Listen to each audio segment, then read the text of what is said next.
lah tuan-tuan semua, puan-puan semua. Okey, nama Asrul Nizam bin Abbas. Asrul Nizam bin Abbas. Kalau Cik Kamarul Zaman, dia nama nickname dia Cat, saya boleh panggil Asrul. As pun boleh lah, sporting punya pasal. As. Kemudian lahirnya di negeri negeri mana? Kelantan. Kelantan. Satu lagi. 9 lagi. Terengganu. Okey.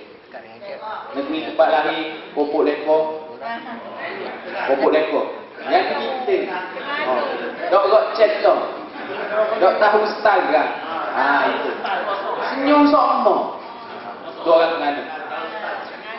Kacukan.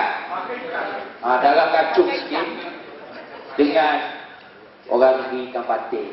Bukan kata darah Arab apa, kacuk negeri ikan patin mana? Faham. Bukan, tak pandai cakap faham. Saya duduk faham sekarang ni dekat Raut. Raut tuan-tuan, dia punya bahasa dia. Kah, kawat, awak tu dia dah pendek, je. Kawat, kawan lah, saya lah. Kawan. Ada orang faham? Ada. Okey. Terengganu campur Kelantan, Terengganu campur Pahang. Tapi perlahan-lahan boleh cakap 3 logat lah. Pahang boleh sikit, Terengganu paling banyak lah. Kemudian Kelantan pun boleh. Sebab saya duduk di Terengganu belah-belah besut. Jadi tak ada masalah lah. Kalau nak kecek Kelantan tu dah relax. Jadi okey. Jalan-jalan boleh. No problem. Okey. Lagi apa nak kita? Yang menariknya saya rasa tentang saya ni, umur saya, rupa saya lebih tua daripada umur saya. Maknanya rupa saya lebih tua dari umur saya. Okey, sekarang berapa agak-agak umur saya? Agak-agak lah dia. Tembak 36. 36. Okey. 40. Dia betul. 40.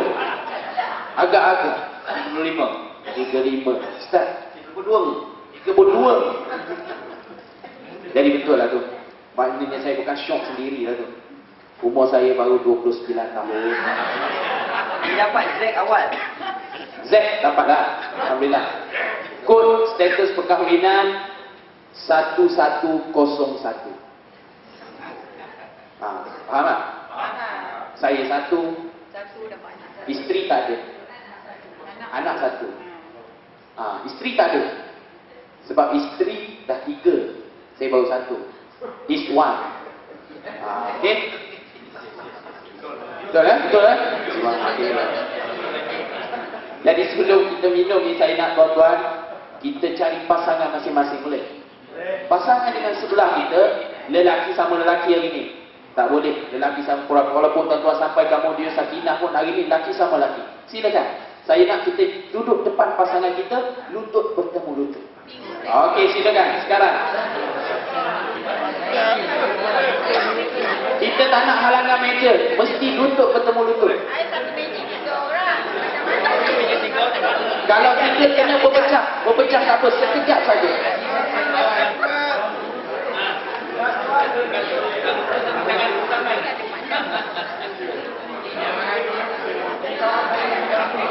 Kawan kena banjir.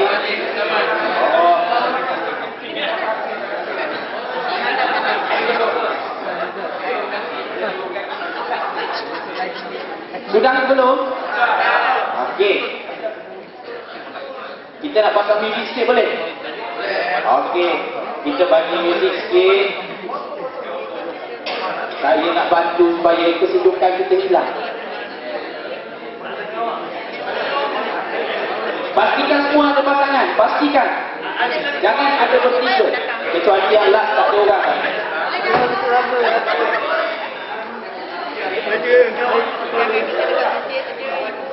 Siapa tak ada kawan? Pasangan tak ada? Okey. Haji boleh duduk belakang sana ni. Sebab senang nak adjust kerusi. Ni ada lagi. Tak payah bawa buku. Ini bawa badan je. Okey. Sebab kita keluarga kan, modul kita, modul keluarga Sakinah. Jadi kita akan buat perkara-perkara yang ada dalam modul Sakinah. Okey, music, pelan-pelan. Okey, tuan-tuan ikut arahan saya, senang. Sekarang salam pasangan kita. Salam. Salam. Salam. Tuan-tuan, ini salam semua. Salam tengok mata. Okey. Saya tak suruh senyum.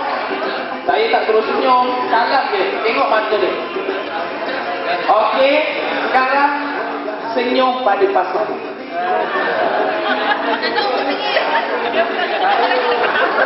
Okey. Senyum. Tuan-tuan, kalau serius tak nampak gigi itu tak senyum, tuan-tuan. Okey, seterusnya pandang wajah pasangan. Kalau tuan-tuan kata tuan-tuan kenal pasangan, sekarang tuan-tuan tengok apa yang ada dekat wajah pasangan.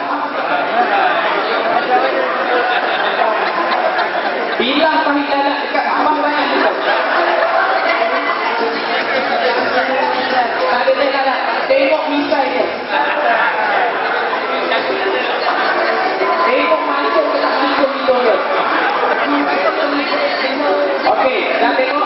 Dah check?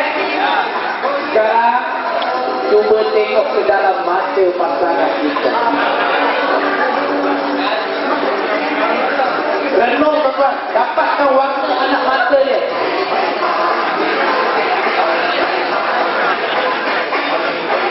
Jangan maju-maju. Mata merah. Ini kecil tak sempat. Anak mata yang dalam. Okey, sudah? Sekarang cuba letak dua belah tangan ke depan.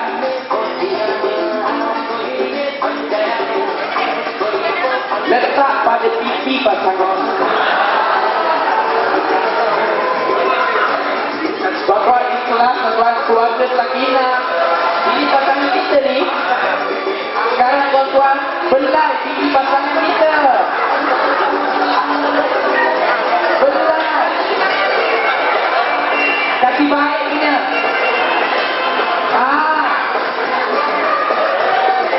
Buat dengan kaki sayang dengan Sakinah.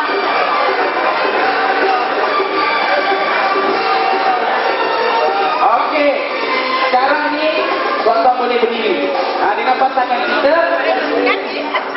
Jalan kali tuan-tuan peluk pasangan kita. Peluk, beri nasihat. Beri nasihat pada pasangan kita.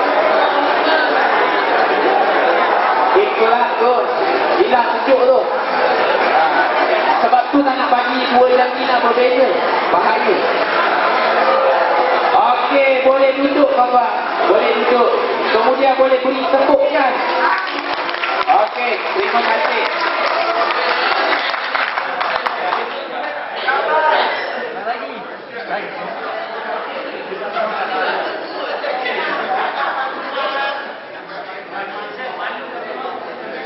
Yang saya tengok, dia punya jambang meremang pun. Nasib baik yang hitam tak tukar putih. Jadi, mungkin ini sebahagian sesuatu yang boleh menarik sasaran kita. Betul tak? Sebab kalau tuan-tuan faham, apa yang kita buat tadi sebenarnya? Bukan. Dia adalah sebahagian dari modul Sakinah ni. Apa dia? Okey, kasih sayang. Ada lagi yang penting?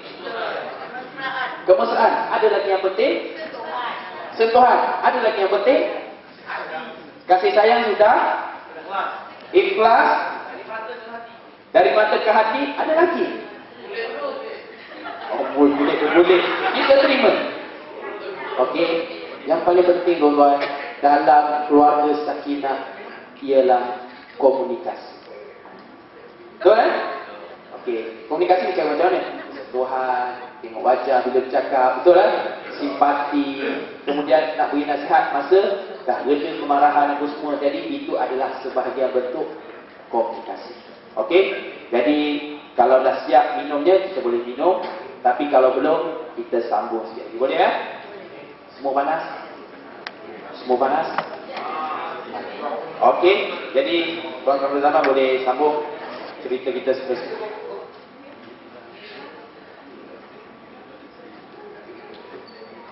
Kita sambung. Sambil-sambil tunggu minum air.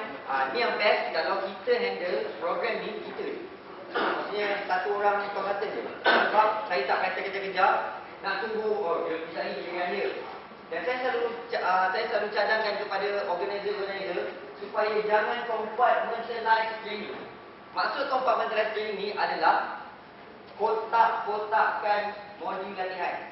Sebab ada modul latihan perlukan continuity ataupun kesinambungan supaya dia capai matlamat. Saya kurang yakin 1 jam saya sampaikan contoh tajuknya ialah motivator menarik 1 jam. Saya tak yakin. Tetapi kalau untuk orang-orang yang dekat depan saya ni, orang-orang yang memang totally high level, aras tinggi, contoh sama-sama kawan-kawan saya mungkin 1 jam tu memberi sesuatu kepada dia. Tapi saya tak kata tuan-tuan ni low lah. Maksud saya kalau nak capai matlamat tu 1 jam tak cukup. Kalau betul-betul nak belajar kita dengan guru kita pun kadang-kadang berbulan-bulan kan bertanya dan sebagainya. Okey. So tadi dah jam tanya dah sambung. Baju besi. Apa itu baju besi? Seorang jurulatih ada baju besi dia. Saya tengok ramai orang pakai baju besi. Tu pakai baju besi UTM. Oh, ni baju besi. Pakai baju besi ni orang baru. SQ. Pakai baju besi SQ. Tak ada orang lebih power daripada SQ ni. Contoh lah macam tu kan. Itu semua kita pakai baju besi ni. Saya pakai baju besi. Baju besi ialah baju yang melambangkan kita jurulatih. Dan bila kita pakai baju tu, itu kita. Ini yang disampaikan. Atau dalam bahasa yang lebih profesional dia kata, baju yang melambangkan anda authority. Faham? Authority. Maksudnya anda orang yang berkuasa. Kalau literal dia berkuasa lah. Maksudnya yang mempunyai dan kita pakar berautoriti pakar, tanyalah apa-apa dia memang tahu lah jawapan dia. Okay, so yang ada autoriti. So katakan tuan-tuan datang, contoh kita ambil imam kat masjid masa dekat mimbar dia pakai betul autoriti tu dengan dia punya cokma atau dia punya baju dia dengan serban dia, itu menunjukkan orang yang atas ni ada autoriti. Dia berautoriti. Orang tengok aja. Okey. Kita perlu hormati orang ni, kita perlu dengar cakap dia kerana dia ada autoriti. Bukan dekat sini bermakna bila kita pakai baju besi ni maksudnya kita berlagak. Tak. Lagak ni lain. Dia bukan tak ada kena-mengena dengan itu dah lain. Itu dah luar daripada konteks kita sebagai motivasi. Kita bukan berlagak. Kita hanya mengatakan ini yang kita boleh buat, ini bidang kita. Dan ramai orang, masa ni kecil dulu kalau saya cakap macam ni, nenek saya kata cakap besar lah ni. Alamak, saya tension tau. Aku cakap aku boleh, cakap besar. Aku cakap aku tak boleh, orang kata kau bodoh. Orang Melayu kita terlampau rendah. Kan rendah diri, maksudnya rendah diri ya. Rendah diri. Yang mana kerana rendah diri itulah kita tak kira mana. Tapi bukan maksudnya kita meninggi diri. Itu dalam arti kata meninggi sombong. Tidak. Kalau kita mampu melakukan ini baik, kita kata saya mampu melakukan ini dengan baik. Itu maksud saya. Itu maksud saya. Jadi orang yakin ada kita. Kan? Contoh, lagi satu saya bagi. Contoh, ini benda yang daripada zaman saya, sejak saya faham percakapan sampai sekarang saya dengar. Orang lain tak ada bisnes. Kalau bisnes mesti ngikut. Contoh. Itu orang cakap, siapa kata? Saya bisnes. Alhamdulillah hidup boleh. Nak kata saya tak lah. Saya maksudnya boleh. Saya boleh bersaing dengan orang-orang yang bukan sebangsa dengan saya. Mereka boleh kawan dengan saya. Okey, no problem. Siapa kata orang lain boleh drop? Masalahnya adalah pemikiran. Masalahnya pemikiran. Masalahnya adalah semangat. Motivator bertanggungjawab untuk beri semangat ni.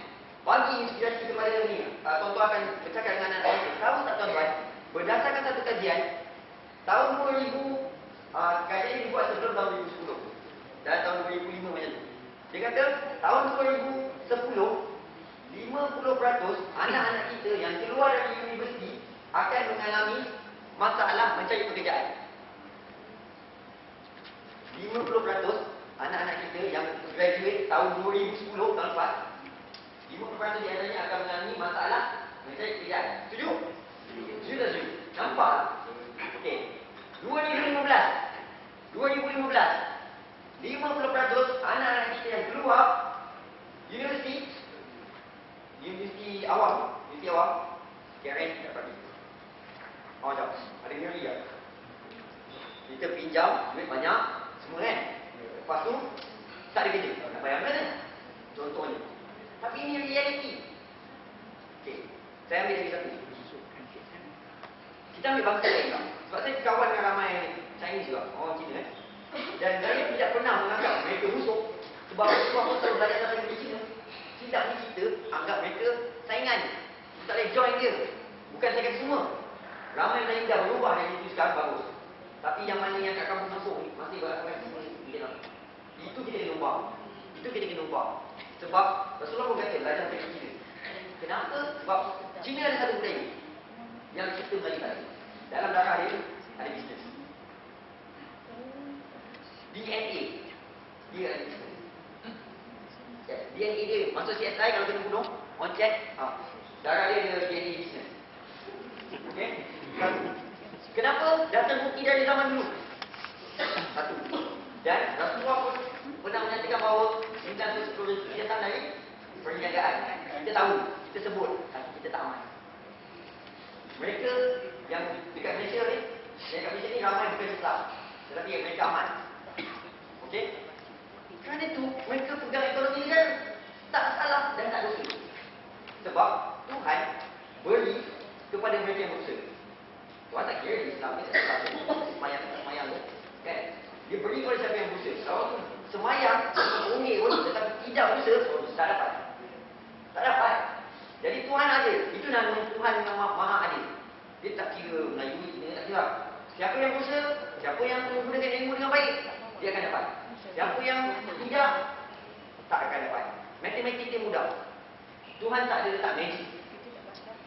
Tuhan tak ada letak magic dalam apa yang berlaku pada kita. Semua matematik ni dah ada. Okey, kembali balik pada lagi. Jadi kita pakai baju besi, kita menunjukkan kita sudah bersedia untuk menjalankan kerja. Tak kisahlah baju besi itu macam mana pun. Macam saya baju besi saya di lawan hitam. Kalau kata, tuan pertama kalau naik petang mesti saya merah, baju ni. Kalau tengok dalam saya punya FB ke, internet ke apa ni kan, saya akan pakai baju ni. Kecuali ni yang saya baru tukar. Saya pakai baju hitam ni tak ada tie. Jadi shade dalam Facebook saya kan. Tapi hitam. Saya kata kenapa? Itu baju besi. Itu baju besi.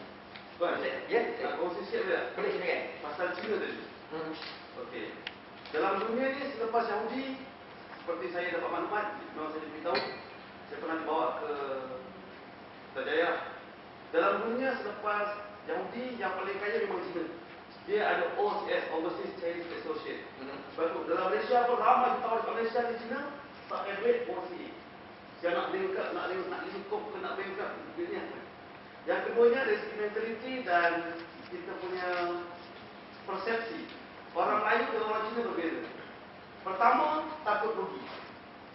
Contoh saya bagi contoh sikit ya. Contoh, orang Melayu ada kebun sawit 10 ekar hutan. Orang Cina pun ada 10 ekar hutan. Orang Melayu punya persepsi takut rugi, dia nak sama-sama nak jual kawan sawit. Nak tanam sawit. Takut rugi orang Melayu, dia cari benih paling murah, cari baja paling murah, buat kerja sendiri. Takut rugi. Kalau rugi pun kalau rugi pun beli murah. Pakai material yang pun murah kan. Tapi Cina takut rugi berbeza. Dia takut rugi. Dia panggil pakar untuk tanam. Dia panggil cari benih paling mahal, paling bagus. Dia cari baju yang paling hebat. Yang memang confirm tak akan rugi. Padahal dia takut rugi. Kalau rugi maka biar dia. Itu beza. Itu beza antara pandai dan bijak. Itu beza antara pandai dan bijaksana. Dan dalam agama kita pun ada hadis mengatakan bahawa tidak ada agama bagi manusia yang tidak berakal. Memang kalau tak berakal, tak lulus Islam ke? Betul tak? Di Islam tidak ada akal, tak ada akal, nak masuk agama apa? Akal tak ada. Jadi akal ada. Kenapa Tuhan jadikan akal manusia ni yang berakal makhluk yang terbaik dari kejadian? Ini saya belajar dalam sains. Jadi saya share sikit. Kalau tuan-tuan tak faham tak ulang saya. Tak ada masalah, cerita panjang. Tuhan dah jadikan, katalah A, ini nama dia jambu maka. Biasanya tuan-tuan tengok maka pen kecil. Ini jambu maka. Biasanya kalau jadi professional trainer, pakai maka ni. Sebab kalau tulis, rakam boleh nampak. Kalau tu yang kecil, orang tak nampak. So, jambu maka. So, A, katakan B, C, D, E, F, sampailah ke Z. Dan apa-apa lagi yang bawah dia. Bila manusia nak lakukan sesuatu, ingin sesuatu, melakukan sesuatu, Tuhan telah beri pilihan yang sangat banyak. Banyak sangat pilihan. Kalau kita tengok di papan hitam, obstacle board, pilihan ada pilihan A jadi macam ni. Kalau kita pilih pilihan A, contoh tadi, contoh cakap pilih baju murah. Dia akan jadi hasil A. Kalau dia pilih B, baju sederhana dia akan pergi hasil B. Dan seterusnya, dan seterusnya, dan seterusnya. Kerana itu, ada orang yang salah faham. Dia ingat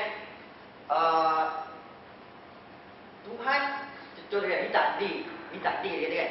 Berdasarkan teori matematik ni, takdir tak ada kena dengan apa yang jadi tadi. Tuhan dah tentukan takdir dekat sini dah. Dekat sini dah. Kalau you pilih, dia jadi. Contoh, ni ada pisau, pilih. Kalau kerat leher ni, boleh mati. Contoh kan, darah keluar kan. Tapi kalau kerat leher ni sikit, tak mati. Itu pilihan B. Kerat contoh sikit, maksudnya faham tak konsep ni? Faham konsep ni? Jadi, maksudnya dalam hidup, kita, dalam ayat Quran tak salah saya, dia kata, bila Tuhan cipta dunia, Tuhan dah tak tengok dunia. Ada kan? Ya, Ustaz? So, bila aku cipta dunia, aku dah tak tengok lagi dunia. Maksudnya Tuhan dah cipta dunia, Tuhan tak tengok lagi dunia. Maksudnya Tuhan dah tak pandang dunia.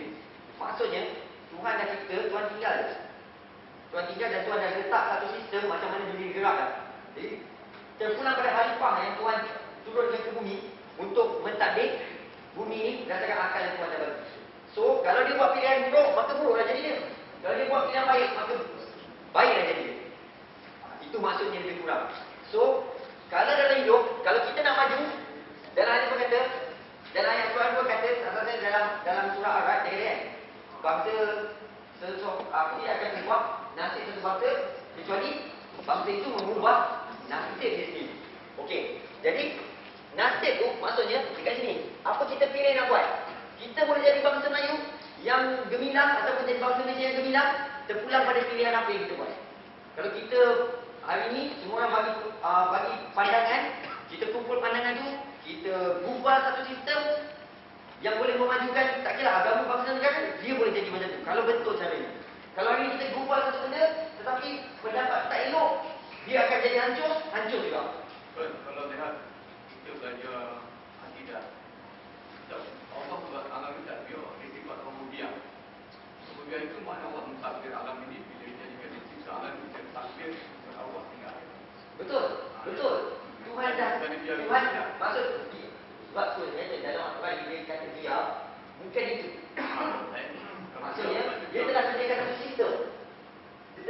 sistem.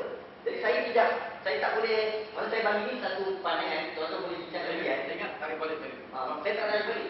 Buat saya tak kata Tuhan dia dalam arti kata perkataan dia. Biar dengan sistem dia. Dia kata dia biar, bukan dia biar. Tuhan maha sempurna. Kalau dia jadikan benda, dia tahu apa nak buat. Okey, dia tahu apa nak buat. Jadi dia dah buat. Kalau dia kata biar, maksudnya bukan dia kata biar dalam arti kata perkataan biar yang kita faham. Biar dengan usaha lah. Bila Tuhan kata biar, Tuhan dah sediakan sistem. Maksudnya Tuhan kata khalifah muka bumi kan. Kita manusia khalifah muka bumi, kita tak ada muka bumi. Jadi Tuhan suruh kita tak ada muka bumi. Tuhan contoh biar. Maksud dan kamu bertanggungjawab terhadap benda itu. Aku dah bagi kamu. Tapi biar tu maksudnya bukan macam tu. Bukan perkataan tu. Dalam Quran yang saya tahu, saya pakar tapi saya tahu setiap bangun perkataan katakan biar biar betul dia, ada banyak orang yang biar, ada banyak kefahaman tentang biar. Maksudnya biar yang saya maksud bukan biar yang buat masa kita merancang menentukan Allah. Jadi saya ingat kita tadi. macam tu lah saya kata, Tuhan dah tentukan dah. Sistem ni. Kalau dia A, jadi A, dia B, jadi B, dia C, jadi C dan seterusnya. Okey, macam ni. Itu pendapat saya. Tuan-tuan, Kalau dia salah, untuk menenangkan, saya ada nak kongsi sikit lah. Dalam dunia ni manusia akan dapat berdasarkan pada dua. Pertama, apa yang dia manusia akan dapat berdasarkan apa yang dia buat. Pertama. Dan yang kedua, dia akan dapat berdasarkan apa yang dia cakap. Bukti dia sama-sama kita cek. Tadi semalam, tuan bukan? Tuan nak salam? sungai dia. Sungai Tiram. Masa kat rumah tadi pakai baju singlet je. Ni pakai baju singlet je, pakai apa? Kain gombang je, langsung tak handsome. Tuan kamu zaman tadi tak cakap pun tak handsome. Tapi kalau dah pakai necktie warna merah, pakai baju baju besi, handsome lah dia. Maksudnya kita akan dapat berdasarkan apa yang kita buat, walaupun tak cakap. Okey, pilihan ada. Yang kedua, kita akan dapat berdasarkan apa yang kita cakap. Okey. Tak payah cakap lah tuan-tuan. Kata Allah, ud'uni fastajib lakum. Memang wajib makbul kita punya doa. Sebab itu doa mak-mak ni cakap terutamanya yang buruk-buruk cepat makbul. Pasal doa mak ni yang tak baik orang kita tahu cepat makbul. Kan? Jangankan doa, jangankan cakap, nyanyi pun makbulkan. Minta maaf ini bukti. Sama-sama cek. Piramli sebelum mati dia nyanyi lagu apa tuan? Tu je. Okey, betul. Dia pun kita pasal mati. Berani Malaika pun dia cerita pasal mati. Sudirman sebelum dia mati pun cerita pasal mati juga. Paling senang lah yang saya ingat. Eliket, penyanyi utama dia Armugam. Okey. Tapi yang selalu nyanyi biar aku pergi dulu sebelum adik dia Loga. Loga popular dengan lagu tu. Dan dia mati sebelum lagu dia. Kena mati lah. Betul tak? Okey, lagi. Zaitun Samion, lagu dia Menaruh Harapan. Apa berlaku pada Samion? Lagu lain tak laku pun. Harapan. Apa? Menaruh Harapan ni accident, anak dia mati, dia koma. Sekarang ni katanya kalau nyanyi pun masih dia punya apa? Kalau nyanyi tak suara. Jangan keluar. Jadi sampai sekarang dia masih Menaruh Harapan. Sa'ari Amri, lagu dia Sesak Sampah Siksa. Kan? Dia accident juga. Berapa lama dia tersadai kat dalam hospital. Sedih dia pasal kawan-kawan tak datang. Sebab dia pasal dia seorang kan. Cari lagi. Sebab itu saya nak syorkan lah. Siapa yang belum dapat Z, jangan sekali-kali nyanyi lagu wali. Ibu-ibu, bapak-bapak, siapa yang punya anak bilang aku yang tak. Aku yang Alamak. Ibu-ibu, bapak-bapak, siapa yang punya anak bilang aku yang tengah malu pada teman-temanku karena cuma diriku yang tak laku-laku. Jadi nak ingatkan yang bujang-bujang dengan Pak Duta, Mak Janda tolong jangan nyanyi lagu ni. Takut-takut tak laku sampai ini. Jadi apa yang saya nak kongsi kita akan dapat berdasarkan dua. Yang pertama berdasarkan kita buat dan yang kita dapat. Macam yang comel tadi. Okey. Kat rumah tadi langsung tak lawa pun. Lepas tu belacan. Langsung tak lawa pun. Lepas tu belacan, bau belacan tuan. Tapi kalau datang tu dia pakai tepung gomak kat pipi dia. Pagi nak buat apa yang letak jus kat sini. Kan lawa tu. Dia dapat berdasarkan apa yang dia buat. Okey tuan-tuan, maksud saya nak saya kurang mahir yang saya kongsikan pendapat saya berdasarkan apa yang saya belajar.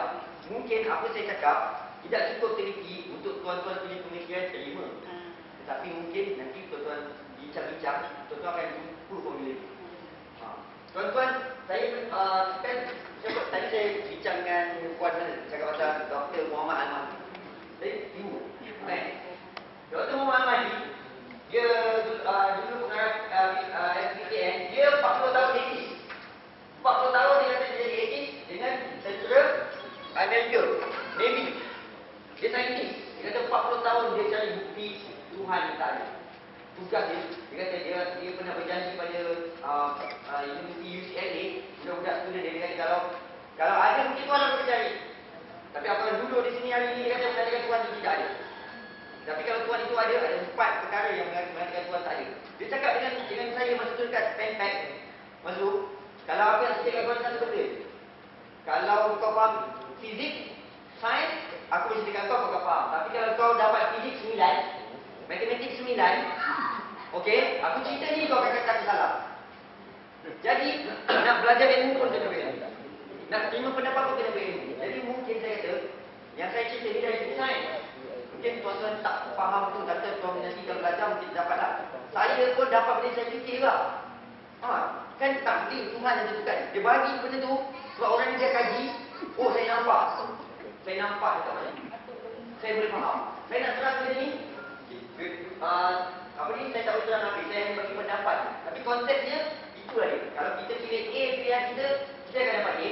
Kita pilih B pilihan kita dapat B. Kerana Tuhan, yang 4 sifat tu, pertama, dia kata kalau Tuhan itu wujud, Tuhan itu ada, maka dia kena ada 4 sifat dari segi sains. Sains tau, sains. Pertama, Tuhan mesti immortal. Immortal itu maksudnya abadi. Tidak boleh dimusnahkan. Oh, dah menjadi Tuhan. Kedua, Tuhan mesti omnipotent. Omnipotent maksudnya serba upaya. Okey, saya tulis ni Satu, dia mesti immortal. Atau abadi. Atau abadi.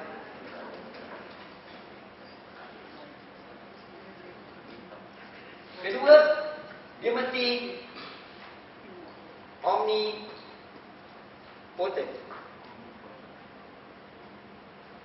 Atau serba upaya. Ketiga, dia mesti omniscient.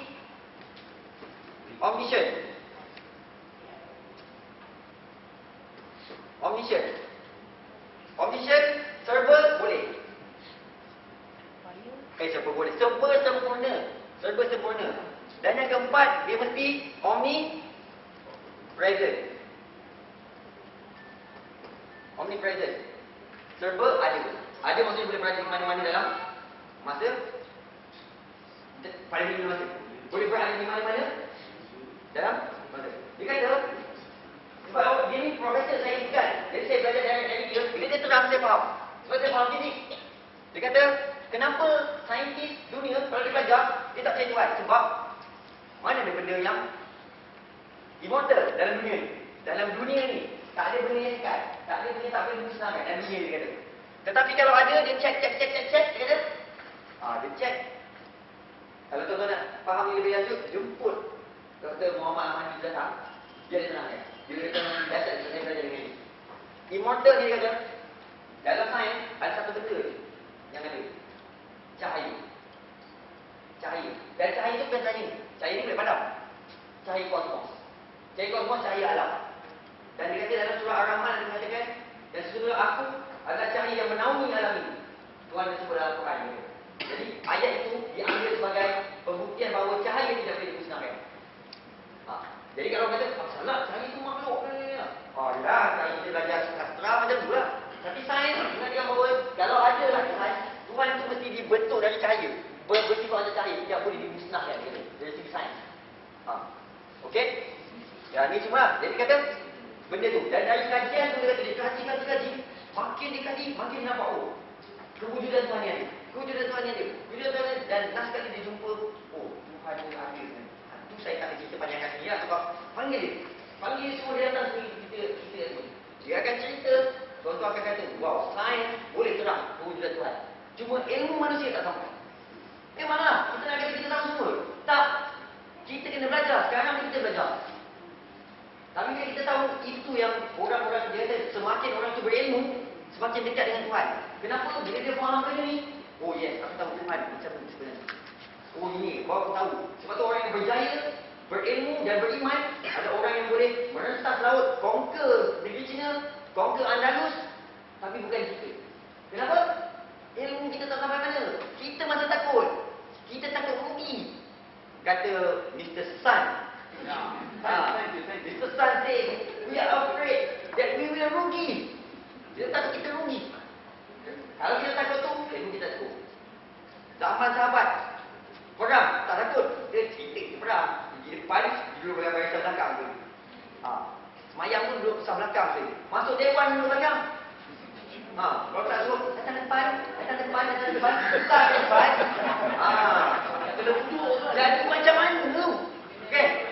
Jadi tak payah jauh lah. Dalam dewan ni kira macam pegang, depan sah kosong. Contohnya. Sebagai seorang profesional yang pakai baju besi, saya bagi satu tip. Kunang-kunang. Setiap kali tuan-tuan pakai baju besi, kalau tuan-tuan layak pakai baju besi tu, masuk dewan, isi tempat paling depan setiap masa, di mana saja, bila masa, kecuali tempat tulis VIP. Jangan kau masuk. Duduk depan yang ada tinggal tanda kuning. Indah negeri. Okey. Sekarang biru kan? Sekarang biru. Jangan kuning. Okey, jadi maksudnya isi. Saya bagi pengalaman saya. Saya bukanlah jurulatih paling hebat dekat Malaysia ni. Bukan paling hebat. Ada ramai orang yang hebat dari saya. Saya salah seorang daripada yang hebat. Pasukan latihan saya ajar dia supaya setiap kali datang program apa-apa, duduk di barisan hadapan. Saya dah di antara pasukan latihan Khidmat Negara yang mula-mula buat jurulatih itu, yang jurulatih pertama Khidmat Negara. Saya punya team. Dan kami dilatih oleh konsultan-konsultan dari luar negara. Dia datang semua makan taklim semua. Kami duduk setiap hari datang depan, warna baju besi hitam ni. 12 orang. Hitam. Yang ni jurulatih ni siap tanya ni. Why you all wear black? This is our uniform. Okay. Tamat sebulan training. Jadi bila habis tamat training ni semua nak ambil gambar. Semua nak, ambil gambar. Seorang-seorang pergi ambil gambar. Saya yang duduk saya, tak ambil gambar. Kan? Bila dia kata, Captain, can I have a picture with your team? Boleh tak saya nak ambil gambar dengan team? Why? Saya kata kan, you are the only team yang consistently selama 2 minggu straight ke depan. Tidak ada orang berani ke depan kecuali orang ni. So I nak ambil gambar ni, your team. Itu saya kata menarik. Dan ada credibility. You buat tu, boleh saya cakap you boleh? Jadi orang fikir sikit. If you do that, kalau awak buat macam tu, percayalah, automatic tarikan harga. Kerana credibility tu. Tapi kalau kita ajar orang, dekat dalam ceramah kita, datang depan, dalam majlis ni, ada anak murid kita jadi technician, tengok kita duduk belakang, tak duduk depan, tell me, what credibility is that? Jadi, kita cakap tak suka fikir. Surah As-Saf ayat 2 hingga 3 mengatakan, wahai orang beriman, mengapa kamu berkatakan apa yang kamu tak lakukan? Amat-amat dibenci Tuhan. Orang yang kata tapi tak buat, apa yang dia buat? So now kita, biar ada credibility, kita buat. Kalau kita suruh orang buat, kita buat. Kalau kita nak suruh orang lompat, kita lompat. Jangan kita suruh orang lompat, kita tak lompat, kita ada pengalaman. Pengalaman tak ada, macam mana nak rasa? Tu, bunyinya keras sikit lah. Boleh? Boleh. Okey, so dah bunyi keras ni, kita kena minum lah. Kita minum dulu. Kita break 10 minit. Air dah siap. Okey? Dan tadi, you all dah langgar masa. Step 29, you are not sitting at your table. Dalam ahli bahasa, pukul 9.29, anda tidak duduk di kerusi anda. Ini sebenarnya 2 bahasa. Okey? Ada tu bahasa Sepanyol. But, I cannot speak Sepanyol. Maknanya saya tidak boleh bercakap bahasa Sepanyol. Okey tuan-tuan, silakan 10 minit. Maksudnya pukul 10.23.